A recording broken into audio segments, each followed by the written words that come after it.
ये पावन शिव महापुराण की कथा का रसतत्व ग्रहण करने का सौभाग्य आप और हमको प्राप्त हुआ है। भगवान शिव ओगरदानी, त्रिकालदर्शी, कैलाशी, अविनाशी, जो संपूर्ण विश्व का कल्याण करने वाले हैं, जिनका नाम मात्र केवल उच्चारण ही कर लेने पर संपूर्ण विश्व का कल्याण हो जाता है, ऐसे देवादिदेव महादेव हैं, जिनकी कथा के यजमान ये श्री घनश्याम लाल जी अग्रवाल और इनके परिवार के लिए एक बार जोरदार ताली बजाकर स्वागत, वंदन, अभिनंदन। जिन्होंने अधिक मास और सावन के इस पावन संयोग में शिव महापुराण की कथा का आयोजित कर संपूर्ण छत्तीसगढ़ वासियों का ही नहीं, संपूर्ण देशवासियों के लिए एक आनंद की अनुभूति कराई है।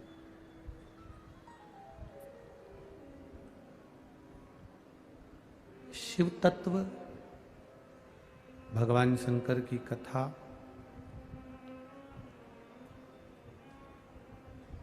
हमें इस संसार सागर में जागने का कार्य बताती है। भागना और जागना, ये दोनों अलग अलग है।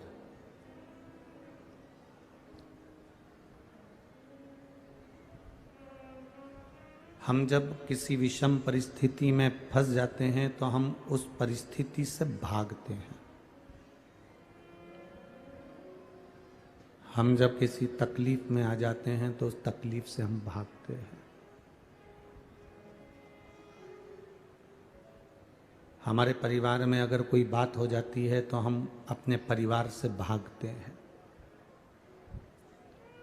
मित्र, दोस्त, सखा, रिश्ते, नाते, कुटुंब, कबीला, जब कोई परिस्थितियां विपरीत हो जाती हैं, विषम हो जाती हैं,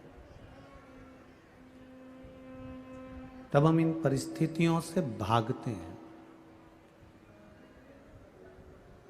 पर शिव महापुराण की कथा कहती है, तुम कितनी भी विषम परिस्थितियों से भाग लो, परिस्थितियां तुम्हारा पीछा छोड़ेगी क्या?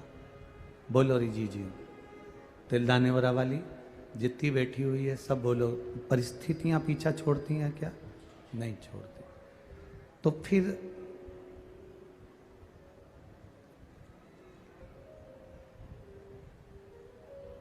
आवाज नहीं आ रही कि एलईडी नहीं चल रही है? आवाज नहीं आ रही है? आवाज खोलिए बाबू, पीछे तक की आवाज खोल दो, रोड पे लोग बैठे हुए हैं बहुत। परिस्थितियां पीछा नहीं छोड़ती, परिस्थितियां हमारे साथ चलती हैं। परिस्थितियों से भाग जाना या परिस्थितियों से मुख मोड़ लेना, ये एक अलग बात है। शिव महापुराण की कथा कह रही है, भगवान शंकर का पावन चरित्र कह रहा है, भागना किसी चीज का हल नहीं है, भाग जाना किसी चीज का हल नहीं है, बल्कि भागने की जगह इन परिस्थितियों से लड़ने का कोई ऐसा साधन ढूंढा जाए जिससे हम जागृत हो जाएं। भागना कोई हल नहीं है किसी चीज से।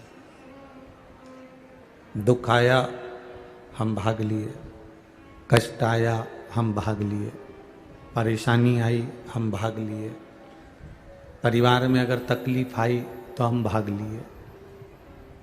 शिव महापुराण की कथा कहती है भागना मूल नहीं है, मूल है हमारा जागना।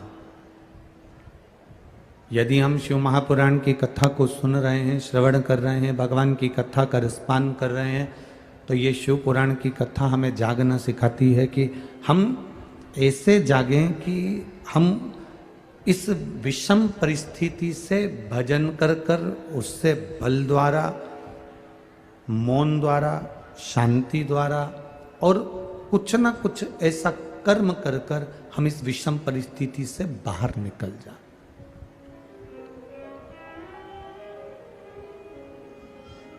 कितनी विषम विषम परिस्थितियां केवल मनुष्य के साथ नहीं चलती, विषम विषम परिस्थितियां मनुष्य के साथ भी चलती हैं। केवल एक मानव के साथ विषम परिस्थिति नहीं चलती, परमात्मा के साथ भी विषम परिस्थितियां चलती हैं। भगवान राम के जीवन में कितनी कितनी विषम परिस्थितियां आई, भगवान कृष्ण के समय में, भगवान कृष्ण के जीवन में कितनी विषम परिस्थितियां आई। ये विषम परिस्थितियां हमारे सम्मुख में जब आती हैं तो हमको एक लक्ष्य निश्चित करती हैं कि हमको जागना है। एक बात आपसे पूछें, रात्रि को आपके मोहल्ले में चोर आता है और सबको मालूम है कि रोज आता है, तो आपके कितने मोहल्ले के लोग होंगे जो सोते होंगे? नींद आएगी क्या? जम के बोलो जरा। नहीं आएगी। जिसको मालूम है कि हमारे मोहल्ले में चोर आता है, हमारी कॉलोनी में चोर आता है, हमारी सोसाइटी में चोर आता है, हमारे सेक्टर में चोर आता है, या हमारे नज़दीक में, हमारी गली में, हमारे आसपास में चोर आता है, तो वो उसको नींद नहीं आती। उस गली के लोगों को, उस सेक्टर के लोगों को, उस कॉलोनी वालों को नींद नहीं आएगी, उसका नींद आना बंद हो जाएगा। फिर उसको नींद नहीं आ रही, फिर उसको निंद्रा नहीं आ रही है, क्योंकि उस सेक्टर में, उस कॉलोनी में चोर आ जाता है तो किसी को ये भय लगने लगता है कि चोर आया था परसों के दिन, उनका सामान ले गया, कल चोर आया था उनका ले गया, कहीं ये हमारा ना ले जाए, कहीं हमारा सामान ना ले जाए। इसलिए हम रात भर नींद नहीं आती है, रात भर निंद्रा नहीं आती है। अब जैसे रात भर नींद नहीं आ रही है, रात भर निंद्रा नहीं आ रही है क्योंकि किसी का सामान ले गया, हमारा ना ले जाए, उसी तरह ये जब हम एक विचार करिएगा, चोर आया, रात्रि को आया, मोहल्ले में आया और पूरे मोहल्ले की नींद उड़ गई कि ये लेकर ना चले जाए। लोग कहते हैं कि बुढ़ापे में, वृद्धावस्था में नींद नहीं आती। हम कहते हैं उनको मालूम है कि यमराज आएगा और इस आत्मा को खींच कर ले जाएगा, इसलिए नींद उड़ी पड़ी होती है कि कोई आएगा और खींच कर ले जाएगा। निंद्रा कहाँ है? अंत समय प्रभु आना पड़ेगा, वचन दिया तो निभाना पड़ेगा। आए ना आए प्रभु कुटुंब कबीला, अंत समय प्रभु आना पड़ेगा, और वचन दिया तो निभाना पड़ेगा। एक परिस्थितियां व्यक्ति को भगाती है, पर शिव महापुराण की कथा कहती है हमने अगर जागना सीख लिया, हम जाग रहे हैं, हम जागृत हैं, तो परिस्थितियां हमको भगा भी नहीं सकती। आप अगर शिव के मंदिर जा रहे हो, एक लोटा जल चढ़ा रहे हो, शंकर का गुणगान कर रहे हो, शिव भक्ति में रमे हुए हो, शंकर के स्मरण में रमे हुए हो, शिव की भक्ति में कुछ नहीं कर रहे, केवल उसके मंदिर में जाकर झाड़ू लगा दे रहे हो, पोछा लगा दे रहे हो, सेवा कर दे रहे हो, उसमें भी आपकी शिव भक्ति रमी है तो इतना जानना कि एक कोई अगर किसी सेठ के यहाँ पर काम करता है, बहुत दिनों तक काम करता है, तो सेठ की दृष्टि में वो आ जाता है, तो उसके घर में जब शादी आती है, किसी सेवक के घर में, किसी चाकर के घर में, किसी नौकर के घर में जब शादी आती है, तो सेठ उसमें से निकाल कर, सेठ थोड़ा सा धन निकाल कर उसको दे देता है। सेठ थोड़ी सी पूंजी निकाल कर, सेठ थोड़ा सा धन निकाल कर उसको दे देता है। सेठ जब धन निकाल कर उसको देता है कि तेरे यहाँ शादी है, इसको कर लीजिए, ये धन ले जाओ, इसमें ये शादी पूरी कर लो। आपने जो समय निकाल कर परमात्मा को दिया है, आपने जो समय निकाल कर भगवान को दिया है, क्या चाहिए भगवान को? आप नारियल लेकर आते हो, इससे भगवान प्रसन्न हो जाता है क्या? अरे जम के बोलो जरा, तुम श्रीफल लेकर आती हो, नारियल लेकर आती हो, भगवान प्रसन्न हो जाता है इससे? चिरौंजी लेकर आती हो, भगवान प्रसन्न हो जाता है इससे? मिठाई का 1 किलो का डब्बा लेकर आती हो, तो क्या भगवान प्रसन्न हो जाता है इससे? तुम ढेर सारा फल फूल लेकर आओ, तो क्या भगवान प्रसन्न हो जाता है इससे? भगवान गुरु और गोविंद, गुरु और महादेव, अगर सच्चा गुरु है, सच्चा गुरु, गुरु गोविंद, गुरु महादेव, गुरु और भगवान तुम्हारी वस्तु से कभी प्रसन्न नहीं होते। गुरु और भगवान, तुमने जो गुरु को समय दिया है, जो तुमने परमात्मा को समय दिया है, गुरु और भगवान उस समय को अपना जानकर तुम पर कृपा कर देते हैं और प्रसन्न हो जाते हैं। वो धन से या वस्तुओं से प्रसन्न नहीं हो। वो धन और वस्तुओं की प्रसन्नता उसकी नहीं रहती है। हम भगवान को अगर समय दे रहे हैं, आज आप लोग यहाँ पर आए हो, पूरी चैनल वाले तो क्या हम कहें, इन लोगों को बोलेंगे कि ये रोड पर आप लोग बैठे हुए, पूरी रोड पर लोग बैठे हैं। यहाँ से लगभग आधा किलोमीटर दूर तक ऐसे चले जाओ और आधा पौन किलोमीटर 1 किलोमीटर दूर तक इधर चले जाओ, जितने लोग पंडाल के अंदर बैठे हैं उससे ज़्यादा पूरी रोडों पर लोग, चारों तरफ की रोडों पर बैठे हुए हैं। इतना भक्त है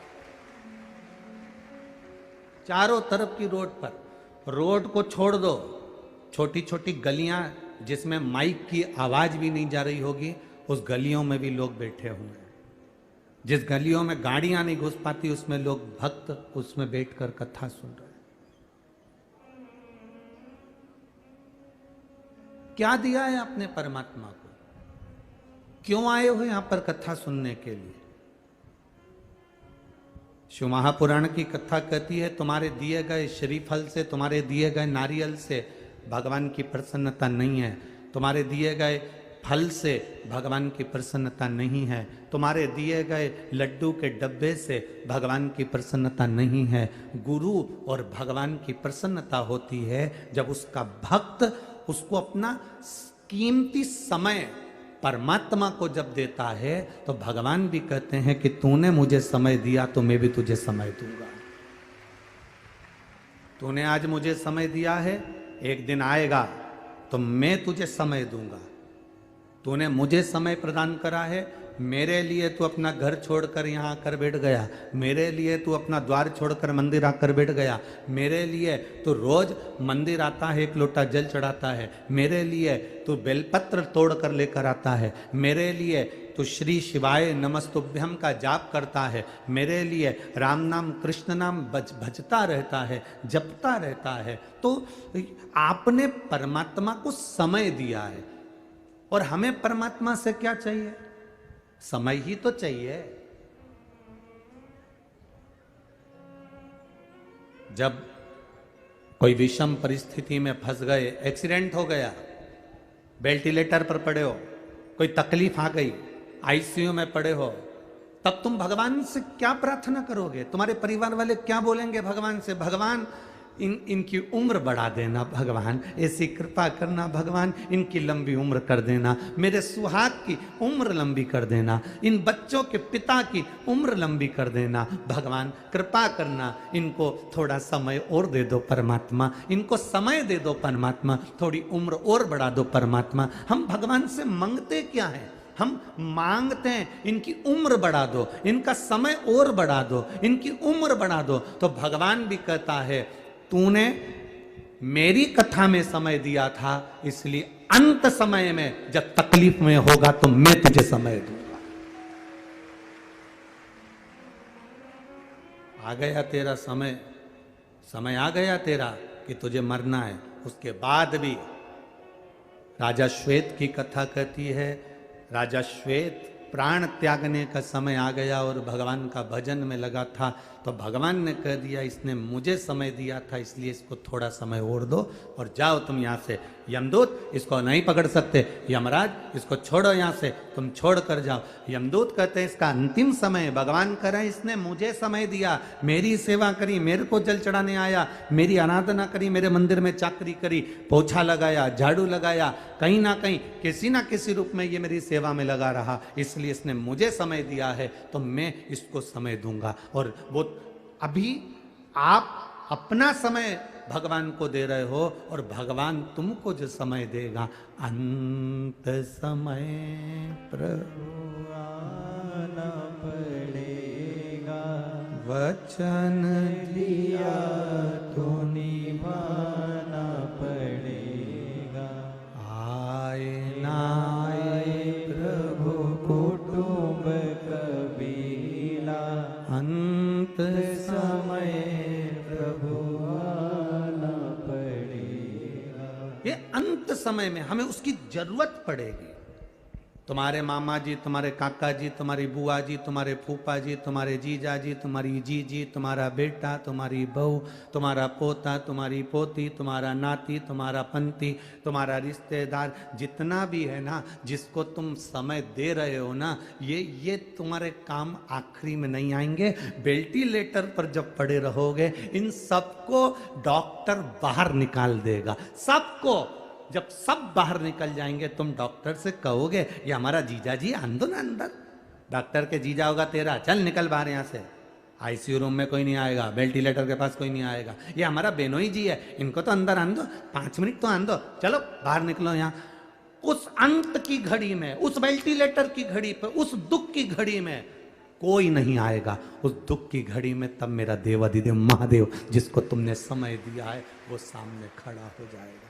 दुख की घड़ी तुम्हारे सामने आकर खड़ा हो जाएगा, दुख की घड़ी में वो तुम्हारे सम्मुख में आ जाएगा। एक पत्र आया है, शंभू एक पत्र आया है, इस पत्र को देखिएगा।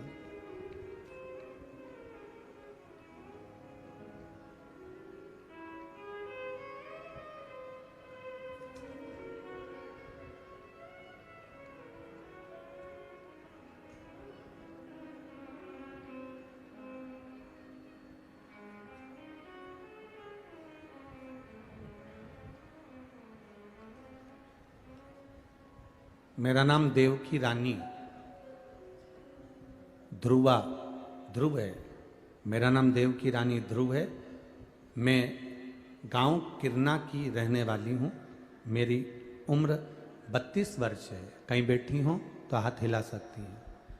देवकी रानी ध्रुव, गांव किरना की रहने वाली हूँ। मेरी उम्र 32 वर्ष है। मैं क्या बखान करूँ गुरुदेव बाबा का। कहीं बैठी हो तो हाथ हिला सकती हैं। दिख गई क्या? हाँ, हाथ हिला दो बहन एक बार। हाँ जी, ठीक है। मैं बखान क्या करूं गुरुदेव। मेरी तबीयत 2022 में अचानक खराब हो गई। मेरे गले में छाला हो गया था और मैं खाना नहीं खा पा रही थी। डॉक्टर को दिखाया तो उसने बहुत कुछ बोला। आखिरी में उसने कह दिया डॉक्टर ने कि ये छाला ठीक नहीं होगा, इसका ऑपरेशन कराना पड़ेगा। ऑपरेशन के लिए कहा। अब मन में डॉक्टर ने इतना कह दिया कि यह छाला साधारण नहीं है और इसका ऑपरेशन करना है और ये सहज बीमारी नहीं है, सरल नहीं है कि जल्दी समाप्त हो जाए। अब करा क्या जाए। तब मेरे को किसी ने कहा कि शंकर पे चढ़ा हुआ जल पीना चालू करो, शिव जी के मंदिर जाना चालू करो। अभी तक हॉस्पिटल के चक्कर लगा रही थी, अब मंदिर के चक्कर लगाना प्रारंभ कर दिया। और तब मंदिर के चक्कर लगाना चालू करा। मैंने पशुपति व्रत नहीं करा, मेरे पति ने मेरे लिए पशुपति व्रत करा। गुरुजी, मेरे पति ने मेरे लिए पशुपति व्रत करा। रोज मेरे पति भी मंदिर जाते, मेरे लिए चरणामत लेकर आते, बेलपत्री लाते, मैंने खाना चालू करा। बाबा डॉक्टर ऑपरेशन का बोले थे और उन्होंने जो बीमारी का लक्षण बता दिया था, वो सारी रिपोर्ट दूसरी बार में नील आ गई और मेरा छाला समाप्त हो गया। ये अंत समय में आता है। बैठो बहन, श्री शिवाय नमस्तुभ्यं, बैठ जाइए। अंत समय में वही आए। मेरे मामा जी हैं, मेरे चाचा जी हैं, मेरे काका जी हैं, मेरी बुआ जी है, मेरी बहन है, मेरे रिश्तेदार हैं। कौन आने वाला है? तुमने जिसको समय दिया। एक पत्र और है, देखिए।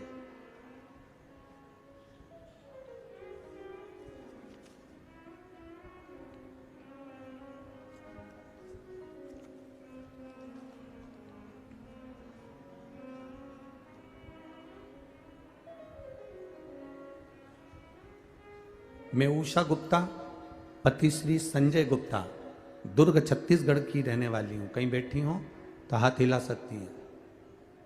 मेरा नाम उषा गुप्ता, पति श्री संजय गुप्ता, दुर्ग छत्तीसगढ़ से आई है। कहीं बैठी हो तो अपना हाथ हिला सकती है, जहां कहीं भी बैठी। दिख गए क्या उधर? हाँ, पीछे हैं। हाथ हिला तो एक बार बहन। हाँ जी, दिख गए हो, दिख गए हो, ठीक है।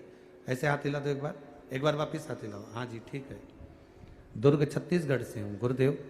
मेरे पति संजय गुप्ता के मुंह में दिसंबर 2022 में छाला हो गया था। जांच में पता चला कि कैंसर है। गुरुजी, हम इलाज हेतु टाटा मेमोरियल हॉस्पिटल मुंबई ले गए। 26/1/2023 में रायपुर संजीवनी कैंसर हॉस्पिटल में भी उनका इलाज चालू हुआ, ऑपरेशन हुआ। गुरुदेव, दूसरी बार फिर वापिस बीमारी उपज गई। शरीर ऐसा नहीं कि फिर वापिस ऑपरेशन कराया जाए। अब करा क्या जाए? सबको, मोहल्ले की माताओं को मंदिर जाते देखती थी तो मैं भी मन में सोची कि अब इन्हीं के भरोसे चलते हैं। और बाबा को जल चढ़ाने लगे। वो जल लाकर पति को देने लगे। बाबा जी सिर में वो जल लगाते थे, गले में लगाते थे। फिर वापिस जो गांठ बता दी गई थी कि वापिस गांठ हो गई है और वो गांठ वापिस वही की वही है, तब जल पी पी कर, बाबा की सेवा कर कर, मंदिर में बाबा का आराधना कर कर दूसरी बार जांच कराने के लिए हम फिर पहुँचे तो सारी रिपोर्ट नॉर्मल आ गई। और बाबा की कृपा से हमने कहा था जब अगर इनकी रिपोर्ट नॉर्मल आ जाएगी तो हम पंडाल में बैठकर कथा सुनेंगे, इसलिए हम यहाँ पहुँचे। अब ठीक है बाबू, एक बार हाथ हिला दो वापिस। हर हर महादेव। विराजिए। श्री शिवाय नमस्तु। ये रिश्ते हम मना नहीं करेंगे कि आप रिश्ते ना निभाइए, आप निभाओ।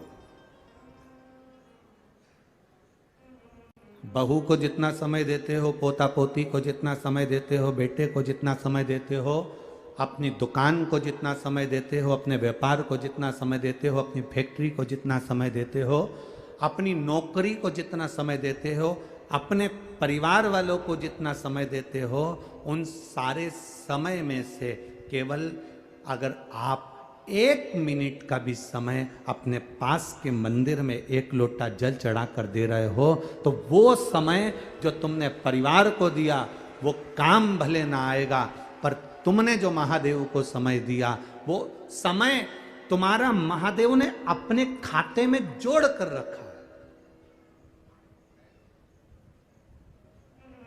मेरी जीजू, आप लोग मंदिर जाती हो? यहां जितनी बैठी हैं जाते हो मंदिर? तुम्हारे घर के पास मंदिर है? कितनी देर लगती है मंदिर जाने में? 5 एक मिनट लग जाते होंगे। आप एक 2 मिनट में मंदिर में जल चढ़ा के आ भी जाते होगे। 10 मिनट का समय लगता है। प्रतिदिन का 10 मिनट जोड़कर रख लो, प्रतिदिन का। कितने महीने जा रही हो? 3 महीने से, कोई 1 साल से, कोई 1.5 साल से, कोई 6 महीने से, कोई 4 महीने से, कोई जब जब उसकी चित्त वृत्ति हो, जब उसका मन।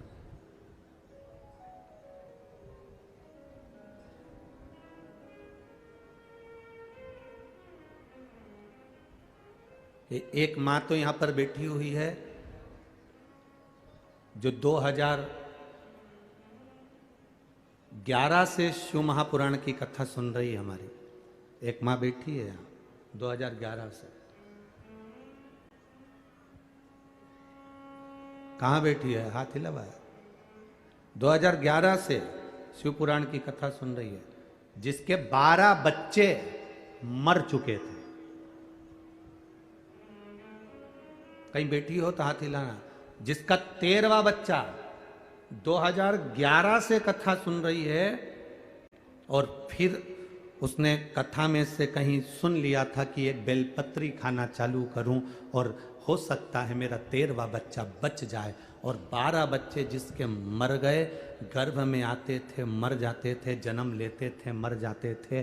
तब 13वें बच्चे के लिए उसने पूरे 9 महीने बेलपत्र को हर रोज खाया और बाबा से प्रार्थना करी। तब वो 13वां बच्चा 2011 में उसको जन्म।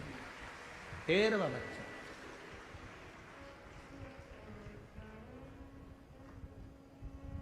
और 2011 से बाबा का स्मरण कर रही। 2011 में उसको, जब 11 तक उसके 12 बच्चे मर चुके थे, तब शंकर की आनंदता उसने श्रवण करना प्रारंभ कर। उस समय तो ये टीवियों पर ज़्यादा हमारा प्रसंग आते नहीं थे, छोटे मोटे यूट्यूब पर लोग सुन लेते थे, और कहीं छोटा वो चैनल होता उस पर। ये आस्था वगैरह पर तो अब लोग सुनना चालू करे, पर लोगों ने उसको जो शुरू से सुना उसने अपने जीवन में उतारा।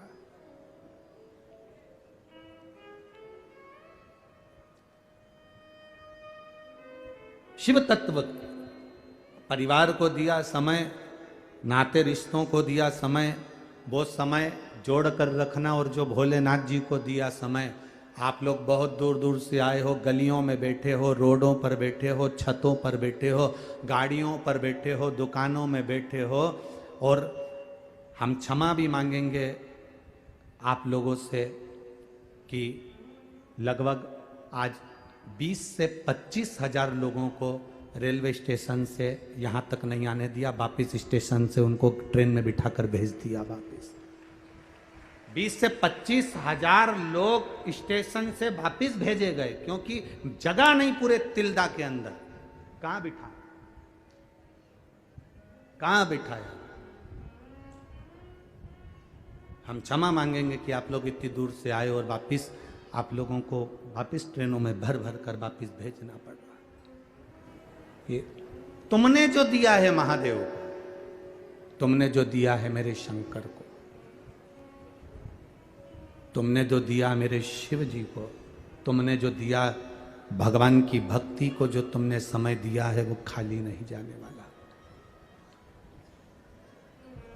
हिसाब तुम्हारे पास भले नहीं होगा कि मेरे को इतने कदम चलकर शंकर जी के मंदिर गई, इतने कदम चलकर मैं भगवान की कथा में गई, तुम्हें नहीं है हिसाब, पर उसने तुम्हारे एक एक कदम का, एक एक श्वास का, 21,600 श्वास जो तुम्हारे शरीर से निकल रही है, 3.5 करोड़ रोम छिद्र जो तुम्हारे शरीर में है, इसके एक एक हिसाब मेरे देवाधिदेव महादेव के पास में है। और आज तुमने समय दिया है, जब दुख की घड़ी है। कई लोग कहते हैं उसका एक्सीडेंट हुआ, बाबा ने उसको बचा लिया। क्यों? क्योंकि तुमने उसको समय दिया था। कभी मंदिर गए होगे, प्रणाम करा होगा, नमन करा होगा, कभी मंदिर पहुंचे होगे तो उसने हिसाब जोड़ लिया कि इसने इतना समय मुझे दिया है, इसलिए अभी इसको मरने नहीं देना है, ये मैं समय दूंगा। और समय देकर उसका और उम्र बढ़ा दी। ये शिव तत्व है, ये शंकर।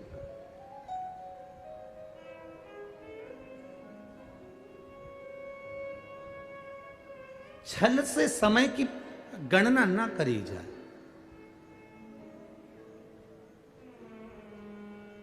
विपदाओं से भागो नहीं, जागो।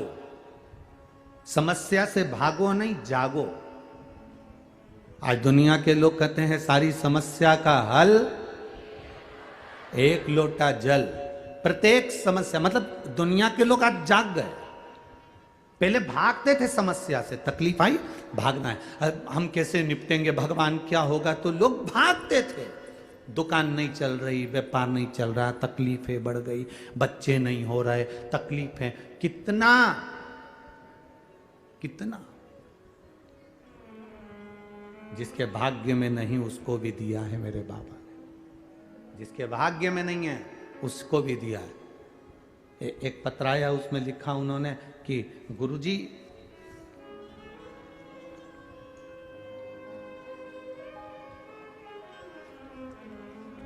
मैं अर्चना वर्मा, पति श्री मनीष कुमार वर्मा, ग्राम कुर्रा, पोस्ट बंगोली, जिला रायपुर, छत्तीसगढ़ का निवासी हूँ। कहीं बैठे हो तो हाथ हिला सकते हैं, कहीं बैठे हो तो हाथ हिला सकते हैं। मैं अर्चना वर्मा, पति श्री मनीष कुमार वर्मा, ग्राम कुर्रा, पोस्ट बंगोली, जिला रायपुर, छत्तीसगढ़ का निवासी हूँ। गुरुदेव, मेरे परिवार के तरफ से श्री शिवाय नमस्तुभ्यम। आपकी आस्था चैनल पर कथा सुनते हैं। अगस्त 2021 में सुनना प्रारंभ करी है गुरुदेव। मेरी शादी 30 अप्रैल 2011 को हुई थी, भोलेनाथ की कृपा से एवं आपके आशीर्वाद से। गुरुदेव, मैं क्या वर्णन करूं। 2011 में शादी हुई, उसके बाद में बच्चे नहीं हुए। गुरुदेव, बाबा की कृपा से हम क्या वर्णन करें। लोग ताने देते थे, अपशब्द कहते थे। अगर वो आए हों तो हाथ हिला सकते हैं। दिख गए क्या? सामने खड़े हैं, हाथ हिला दो एक बार। बच्चा आए साथ में, लाए हुए हैं। अच्छा, भीड़ बहुत है, कैसे लेकर आओगे बाबू? चलो प्रयास करो, अगर बीच में से लेकर आ सकते हो बच्चे को तो। हाँ, बच्चे को अगर बीच में से लेकर आ सकते हो तो ले आओ। गुरुजी, 2011 में शादी हुई पर बच्चे नहीं हुए। ऐसा कोई डॉक्टर नहीं जिसको दिखाया नहीं, ऐसी कोई जगह नहीं जहाँ से गोदी भराई नहीं, ऐसा कोई देवता धामी नहीं जहाँ हम लोग गए नहीं, पर निराशा ही हाथ लगी। किसी ने कहा टीवी पर कथा आती है, आसन लगाकर बैठ जाओ टीवी के सामने और वहीं प्रार्थना करो। बस प्रार्थना करी, सफ़ेद आंकड़े की जड़ का प्रयोग करा, शिव मंदिर में झाड़ू पोछा करना प्रारंभ करा। बाबा की कृपा से 16 मार्च 2023 को हमारे घर में बच्चे ने जन्म लिया है। हम बाबा को यहाँ प्रणाम करने के लिए लेकर आए हैं। यह शिव तत्व है, यह औघड़ी है। उसकी कृपा, उसकी उदारता, उसकी दया साधारण नहीं होती। अब करो उसका भजन। खाली न जाता कोई दर से तुम्हारे, खाली न जाता कोई दर से तुम्हारे, मैं भी खड़ा हूँ बाहें पसारे, अपने हृदय से लगा लो, लगा लो, गिरा जा रहा हूँ उठा लो, भोले अपने दर से अब तू न टालो, गिरा जा रहा हूँ उठा लो, आपका हमें समस्या से, हमें तकलीफों से, हमें विषम परिस्थितियों से हमें भागना नहीं।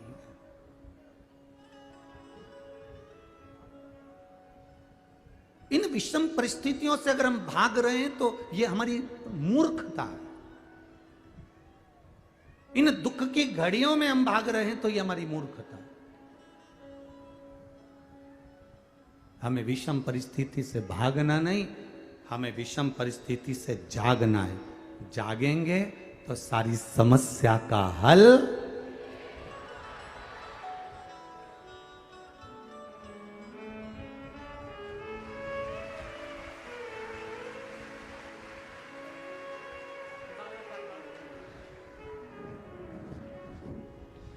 जोरदार ताली बजाओ एक बार। 11 वर्ष के बाद बाबा ने 2011 में विवाह हुआ तो 2023 में दिया है, ये शिव कृपा।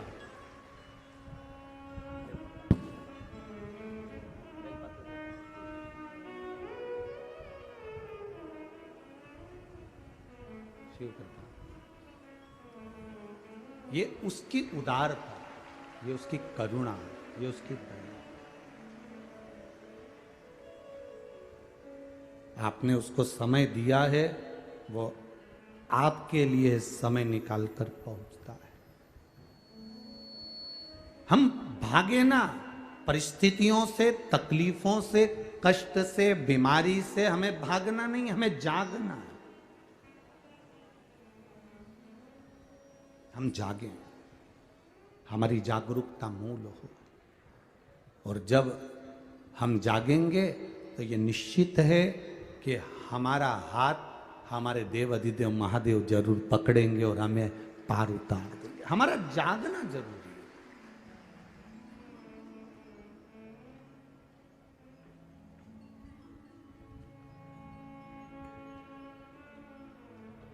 तेरी कृपा बिना न हिले एक भी अणु, लेते श्वास तेरी कृपा से तनु तनु। बखान क्या करूं मैं राखों के ढेर का, चपटी भभूत में खजाना कुबेर का। हे गंगधार मुक्ति द्वार ओमकार तू, भोले ओमकार तू। आयो शरण तिहारी शंभु तारका। ये उसकी उदारता से हमें जागरूक होना है। परिस्थितियों से लड़ने के लिए हमें जागरूक होना है।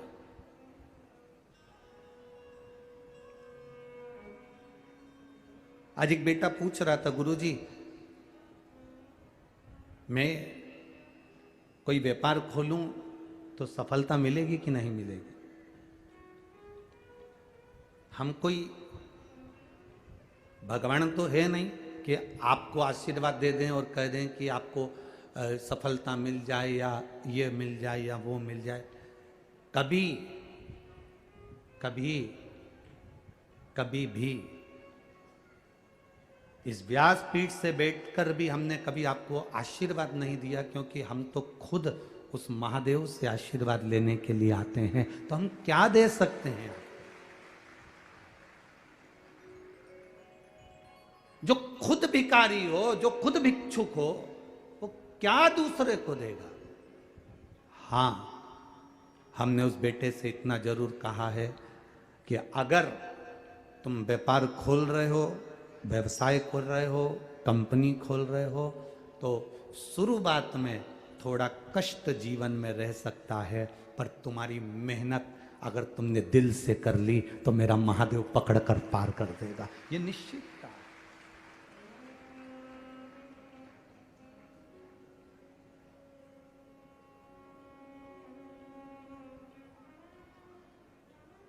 हमारे पास देने को कुछ भी नहीं है, केवल इसी शिव महापुराण के सिवाय। और ये कथा हो जाती है तो उसके पास ये बेलपत्री, इसके सिवाय कुछ भी नहीं।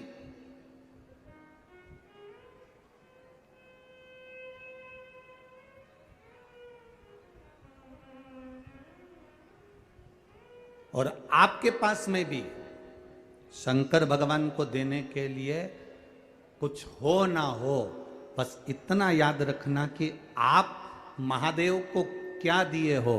कोई आपसे पूछे क्योरी तिल्दा गई थी कथा में, क्या देकर आई?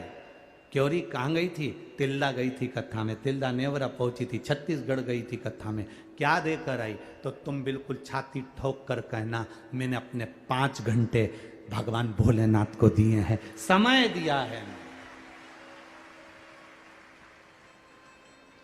और समय ही तो चाहिए। अच्छा, 2 चीजें तुम्हारे सामने रख दी जाए कि एक चीज ये कह दी जाए कि 5 मिनट में तुझे मरना है, और दूसरा कह दिया जाए कि मैं तुझे 5 करोड़ रुपए दे रहा हूं। तुम दोनों में से क्या चीज लो? बोलो। 5 मिनट में मरना है और 5 करोड़ रुपए दिए जा रहे हैं। 2 चीजें तुम्हारे सामने है और भगवान तुम्हारे सामने खड़ा हुआ है, तो तुम इन दोनों में से भगवान से क्या प्रार्थना करोगे? 5 करोड़ रुपए ले लोगे क्या? लेके करोगे भी क्या जब 5 मिनट में मर जाओगे? भगवान से कहोगे हमें 5 करोड़ मत दे और हमारे 50 साल आगे बढ़ा दे, 5 साल की जिंदगी और आगे बढ़ा दे, 10 साल और दे दे, 20 साल और दे दे, हमारी उम्र बढ़ा दे। हमारी जब उम्र तू बढ़ाएगा मेरे महादेव, तो ऐसे 5 करोड़ तो हम मेहनत कर कर फिर कमा लेंगे। पर श्वास ही नहीं बची, शरीर में कोई तत्व ही नहीं बचा, और हम अंतिम समय में पड़े हुए हैं। और मालूम पड़े कोई आकर तुम्हें गुलाब जामुन खिलाए तो वो गुलाब जामुन अच्छी नहीं लगेगी। बीमारी के समय पर सबसे पहले भोजन छूटता है। बोलो सही है? जितने बैठे उस वाली पंडाल वाले भी बोल लो, इधर वाले भी। बीमारी के समय पर सबसे पहले भोजन छूटता है, खाना छूट जाता है। जितने लोग रोड पर बैठे हैं, जितने लोग ग्राउंड के बाहर हैं, सब बोलो भोजन कब छूटता? बीमारी आई और सबसे पहले खाना छूटा। बुखार आया, खाना छूट गया। सिर दर्द हुआ, खाना छूट गया। पेट में दर्द हुआ, खाना छूट गया।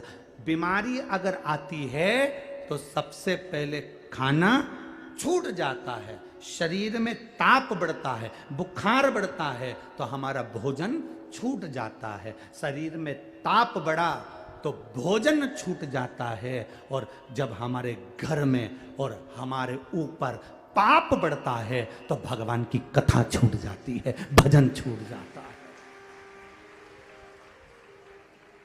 शरीर में ताप बढ़ता है, शरीर में बुखार बढ़ता है तो भोजन छूटता है।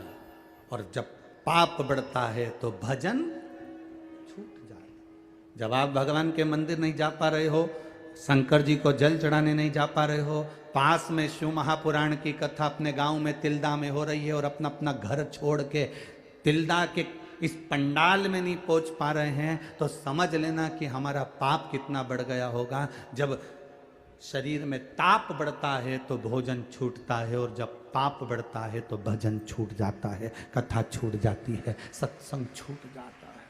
ये पाप कितना बढ़ गया होगा।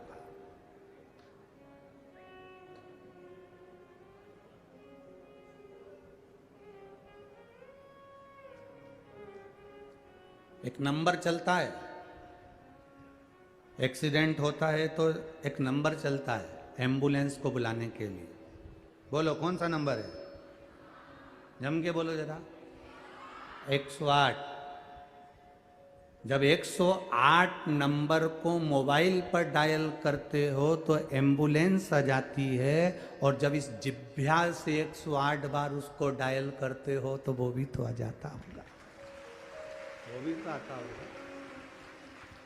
108 डायल करा, एम्बुलेंस आकर जब खड़ी हो जाती है तो 108 बार श्री शिवाय नमस्तुभ्यं, श्री शिवाय नमस्तुभ्यं, श्री शिवाय नमस्तुभ्यं, श्री शिवाय नमस्तुभ्यं, श्री शिवाय नमस्तुभ्यं, श्री शिवाय नमस्तुभ्यं, श्री शिवाय नमस्तुभ्यं, श्री शिवाय नमस्तुभ्यं, श्री शिवाय नमस्तु। जब तुमने उसको पुकारना चालू करा, तुम एक बार नंबर डायल करो और एम्बुलेंस वाला नहीं उठाए, फिर वापिस डायल करते हो, फिर नहीं उठाए, फिर डायल करते हो। तुम दूसरे से कहते हो तुम्हारे मोबाइल से कर दो भैया, एक्सीडेंट हो गया, 108 वाले को बुला दो भैया, एक्सीडेंट हो, जल्दी बुलाओ भैया, 108 वाले को बोल दो भैया।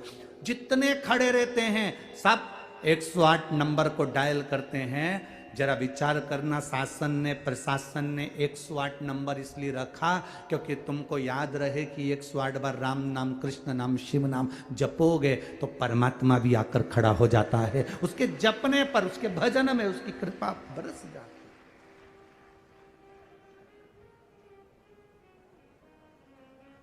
ले गए, हॉस्पिटल में पटक दिया, डॉक्टर आए, सिस्टर आई, इलाज चालू हो गया। किसी किसी सिस्टर डॉक्टर से अगर पहचान नहीं हो तो वो पूरे जितने भी कक्ष में हैं सबको एक जैसा इंजेक्शन लाए, बस वो टोचती टोचती चली जा।